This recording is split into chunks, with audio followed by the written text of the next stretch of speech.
You all must have a friend who may not say that he or she stands by your side and is always there when you need something from them. That friend knows your past. That friend understands the reason behind you going haywire. Even if the world perceives you as bad, that friend knows that you are a good guy taking a bad route to teach bad guys a lesson.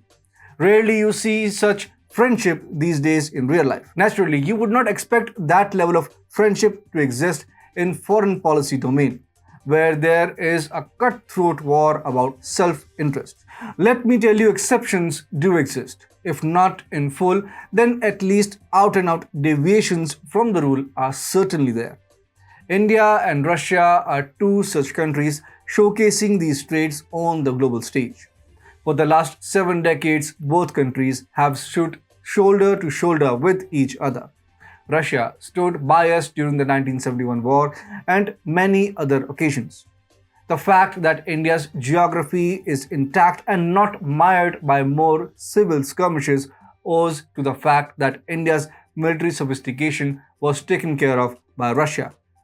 That is why, when the Ukraine Russia crisis kicked off, it became imperative for us to not support rival factions. 8 months into the war, there came a moment when we had to draw the line, and so we did. You will be glad to know that Putin accepted it. Namaste and welcome to TFIPost. I'm your host Piyush. If you're watching us on YouTube, please subscribe and press the bell icon to get all the latest updates. If you're watching us on Facebook, do like, share and subscribe to the page. Let's begin with the video report. Nuclear weapons have never done any good to anyone.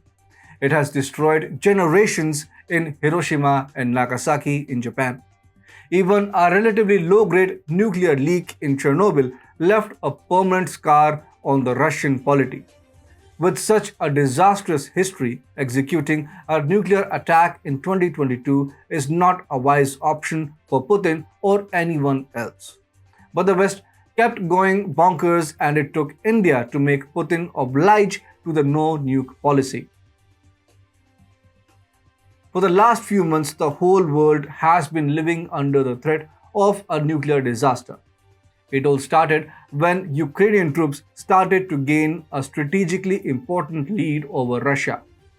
If that was not enough, the Western media went on to broadcast it as some sort of victory over Putin. But it is also true that months of war have drained the Russians of energy. The Putin administration is now down to inducting reserve trainees into armed forces. At the same time, he has also noticed West's hyperbole. People in the deep state of the United States have sniffed an opportunity for regime change in Russia. For Putin, being on the back foot for a while was like a gold dust for the military-industrial complex of the US. Well, the mark of a true champion is when it comes to making a comeback. Putin retorted back with strong words. He explicitly said that when push comes to shove, he won't back down and will use all available means to protect Russia and Russians. He also referred to the West's nuclear blackmail. Putin further added, those who try to blackmail us with nuclear weapons should know that the weather vane can turn and point towards them. 9 days later, Putin came up with one more hint of his inclination towards using nuclear weapons, announcing the assimilation of Donetsk, Luhansk, Kherson and Zaporizhia in Russia. Putin said that the US had already set a nuclear precedent by dropping atom bombs on Japan. This time, Putin's words seemed to be backed by his actions as well. Few days after Putin talking about Americans dropping atomic bombs on Japanese territories, a train was seen in central Russia. This train is operated by a Russian nuclear program. It is linked to the 12th main doctorate of the Russian Ministry of Defense. The observation was treated as Putin's preparation for nuclear war against West-backed Ukraine. Fuel to the fire was added by NATO, warning its members about possible Russian testing of a nuclear-capable torpedo drone Poseidon. Meanwhile, amidst the diplomatic war, Zelensky got more frustrated. He formally applied for NATO membership. He was not even ready to talk to Russia. Other stakeholders like Elon Musk also tried to intervene, but they were vehemently rejected. Putin sensed that there was no amicable solution to the problem in the near future. His spy agencies also gave some really damning reports about Ukraine's preparations to launch an offensive against Russia. The Putin administration got information that Ukrainians were preparing to use dirty bombs on Russia. A dirty bomb is a type of a nuclear weapon that does not kill a vast number of people in a web. Instead, a dirty bomb is made of radioactive materials combined with conventional explosives. It contaminates the area with radioactive substances, rendering generations of men, women, and children permanently impaired. Putin quickly responded and asked his defense minister Sergei Shoigu to hold a discussion with the concerned parties and gather support for the investigation. Sergei held talks with countries such as the US and other NATO members to alert them against using such dirty tactics. Ukraine, on the other hand, claimed that Russia would do it on its own territory in order to win a narrative war with it. Seeing no conclusion in sight, the IAEA has been designated to inquire into Russia's allegations against Ukraine.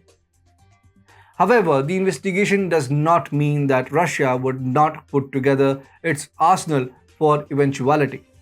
It was preparing to do it, and in order to gain diplomatic support for its possible nuclear operations, the Putin administration was courting India. His defense minister called Rajnath Singh to conjure up support for Russia. The call was made to talk about dirty bomb tactic and other developments in Ukraine. In his response, Singh reiterated India's stand on the war. He said that dialogue and diplomacy are the ways to go forward. Rajnath Singh also took the opportunity to subtly tell Russia that it would not support it in case they decide to use nuclear weapons. Rajnath Singh said the nuclear option should not be resorted to by any side as the prospect of the usage of nuclear or radiological weapons goes against the basic tenets of humanity. The use of phrase any side rather than Ukraine in Singh's statement made it clear that India was asking both Russia and Ukraine to not go nuclear. It worked like magic. Within no time, Russia declared that it had no plans to nuke Ukraine. Putin himself took on the responsibility of assuring the world about it. The man who has been ultra-aggressive about the use of nuclear weapons in the last few weeks said, "We see no need for that. There is no point in that, neither political nor military." The dawning realization came only after India said so. Putin has seen how India has abstained from every opportunity to condemn Russia. He knows that India is not operating in bad faith. That is why India's advice is taken in a positive light by Russian policymakers. It makes strategic sense as well, since India is going to be a key driver of demand for Russian energy stocks in the upcoming decades. It does not make sense to lose such a friend over differences in the use of nukes. Now, Putin's obliging to India's demand would have been seen as India siding with the Ukraine lobby. The Western media has been quite proactive in running this propaganda. Whenever India voted against Russia on non-substantive issues, the liberal media went gaga over it. They claimed that India was going against Russia. We at TFI have time and again debunked such claims with substantive evidence. Thankfully, we did not have to do it this time around. The honors of puncturing the fake narrative was taken on by the President Putin himself. One would expect that if India did not side with their alleged nuclear plans, Russia would be angry with India. More specifically, President Putin would be angry over PM Modi. It is simply not the case. President Putin has hailed PM Modi as a true patriot. In his annual address to the Valdai Discussion Club, a Moscow-based think tank, the Russian president was all praises for PM Modi's independent foreign policy. He also exalted PM Modi's Make in India initiative, terming it both an economically and ethically wise move. Quote, a lot has been done under the leadership of PM Modi. He is a patriot of his country. His idea of Make in India matters both economic wise and in ethics. Future belongs to India. It can be proud of the fact that it's the largest democracy in the world. This is classic statecraft going on here. Like a true statesman, President Putin took India's suggestion as an independent stand and not an anti Russia move. That is what transpires when two leaders have their respective national interests in mind and interact for many years. Self interest is the common bond. It just makes transparency a lot easier. Transparency is the key to any kind of long term relationship. The India China bond is suffering due to the lack of this critical element. The India Russia bond, however, would not.